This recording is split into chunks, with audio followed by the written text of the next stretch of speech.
নমস্কার প্রিয় দর্শক বন্ধুরা, আমি উজ্জ্বল কর। আপনারা দেখছেন U24 নিউজ বাংলাদেশের বিস্তারিত খবর।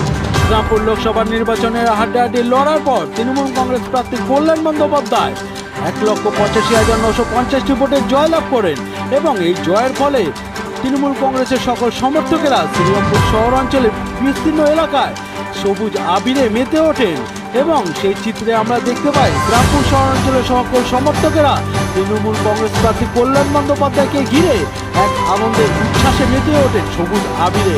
সেই চিত্র আমরা সরাসরি দেখতে পাই U24 নিউজ বাংলার পর্দায়। এবং পৌরসভার পৌরপ্রধান গিরিজারি সাহা কি বললেন এই জয় সম্পর্কে আমরা সরাসরি শুনে নেব। এই দর্শক বন্ধুরা, আপনারা জানতে ও দেখতে অবশ্যই চোখ রাখুন উজ্জ্বল করেন রিপোর্ট U24 নিউজ বাংলার পর্দায়। দীর্ঘদিন পরিশ্রম করেছেন, ভোটের মাঠে নয়, ভোটের আগে থেকেও দীর্ঘদিন উনি পরিশ্রম করেছেন, মানুষের সঙ্গে আছেন। সবসময় আমরা তৃণমূল কর্মী যারা আছি তারাও মানুষের সঙ্গে থাকি এবং উনিও থাকেন। উনি অফুরন্ত সময় দেন মানুষকে, অতএব তারই ফলস্বরূপ তিনি করেছেন এবং তিনি ইমিডিয়েট অবিলম্বে তিনি সবাইকে ধন্যবাদ জানিয়েছেন। আমাদের মানুষ শ্রীরামপুরের লোকসভার যারা মানুষ আছে প্রত্যেককে কর্মীদের ধন্যবাদ জানিয়েছেন এবং মিডিয়াকে জানিয়েছি। অতএব এটা আমাদের দীর্ঘদিন ধরে আমরা কাজ করেছি, তারই ফল পেয়েছি। আর বিজেপির ভাঁওতাবাজিতে আর চলবে না, এটা ওরা বুঝতে পারা উচিত। খালি ভাঁওতাবাজি মিথ্যে কথা বলে কিছু করা যাবে না, কাজ করতে হবে মানুষের জন্য, যেটা মমতা বন্দ্যোপাধ্যায় মানুষের সঙ্গে কাজ করছে।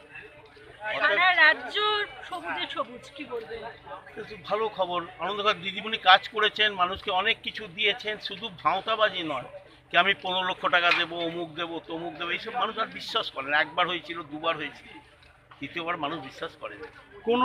কোনো রকম কোনো কুচ্ছার প্রভাব পড়লো না সাধারণ মানুষের মধ্যে। আমরা কাজ করি, মানুষের কাছে আমরা সবসময় থাকি। আমাদের নামে কে কি বললো তাতে মানুষের কাছে কোনো এফেক্ট হয় না, কারণ আমরা তাদের কাছে আছি, তাদের সঙ্গে কাজ করছি, দিবা রাত্র সবসময় কাজ করছি। অতএব তারা আমাদের চেনে, অতএব সেখানে সব বলে কিছু হবে। বেশ একটা কথা উঠেছিল যে কল্যাণ বন্দ্যোপাধ্যায়ের ব্যবহার নিয়ে, এখন সেই ব্যবহারটা সেরকম নয়। কল্যাণদার ব্যবহারটা খারাপ নয়, কেউ হয়তো মনে করতে পারে, কিন্তু খারাপ ব্যবহার নয়। উনি আমাদের অভিভাবক, কি কখনো কখনো আমাদের বকা দেন, আমাদের উপদেশ দেন, সৎ উপদেশ দেন। অতএব সেখানে বকা হিসেবে ধরলে